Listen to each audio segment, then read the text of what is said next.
No. Mga halaman, baka mabali, sayang lang, kaya naman. No, hintayin lang natin ang susunod na instruction.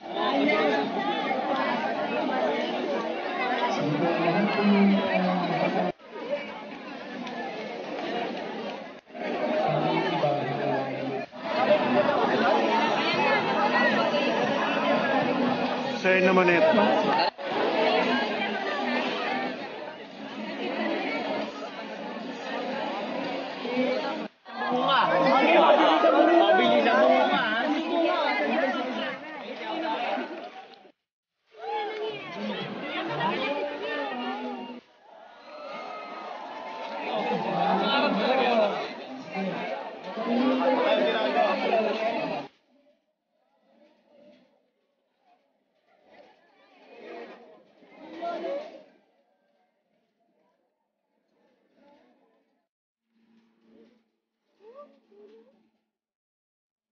Bente tayo sakto na. So, ang tabay lang kayo. Kung meron kayong pang...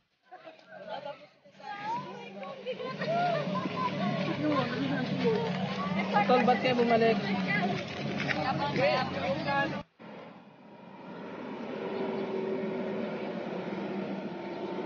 So, good morning sa inyo guys. At nandito tayo ngayon sa tree planting ng 39th anniversary ng ADD. At imomontage na lang namin kayo guys. At kasama natin si Pusang Gala Production, ang channel ni Kuya Noemi. At tabay lang kayo guys at enjoy the rest of the episode. So ito guys ay kasulukuyan tayo nagtatanim ng mga halaman. Bali ito yung base sa plano ng mga itatanim by type ng halaman.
So ito yung naitanim namin, isa lang. Dalawa yung hawak namin na mangga kaso isa lang talaga dahil kinulang na tayo sa espasyo ng pagtataniman. So, babalik na kayo tol? Babalik na kami. Dali nyo yung iba doon para konti na ano. Si Toli daw yung naipon dito. Dami na ito ha. Yan, maraming magtatanim, maraming itatanim pero kinulang ng espasyo. Kasi karamihan ng nandito ay mga fish pond doon to. Hindi pinalad.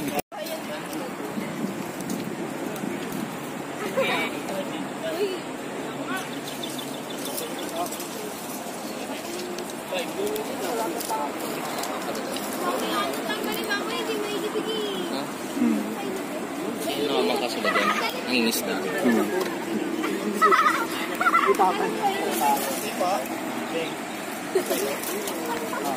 Kaya niyo po yan mga kapatid. Okay lang yan. Para ready na mamaya. Para ready na. Exciting. Exciting lang. Baka kailangan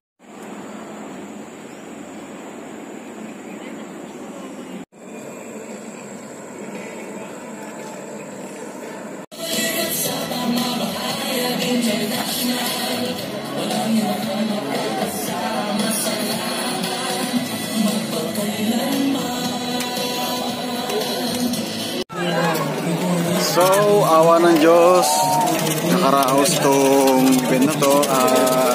Sa lahat ng mga taga ang dating daan na happy 39th anniversary sa inyo. At salamat sa Diyos. ano tayo? Sino?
Cabrera at Barangay Treasurer Jesus Manda.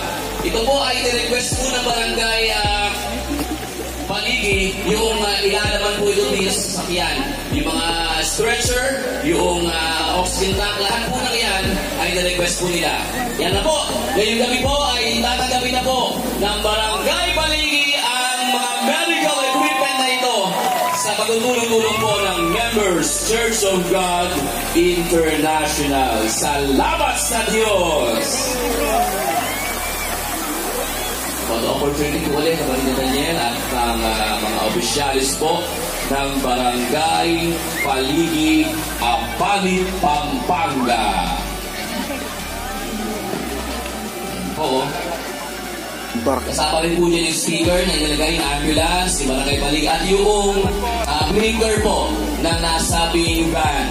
Salamat sa Diyos, Kapatid Daniel, at sa mga opisyalis ng Barangay Paligi. Iuwi na rin po nila ng anibersaryo ng programang Ang Dating Daan dahil na rin sa aral na ating natutuhan na ang paggawa ng mabuti kailanman ay di magbubungan ng masama.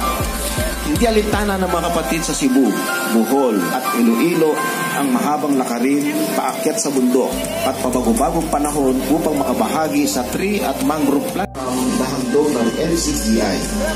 At muling pinagama ng grupo ang pagmamahal sa mahigit 50 kabataan sa Bahay Pag-asa, Puerto Princesa City na tinalikuran na ng kanilang mga mahal sa buhay.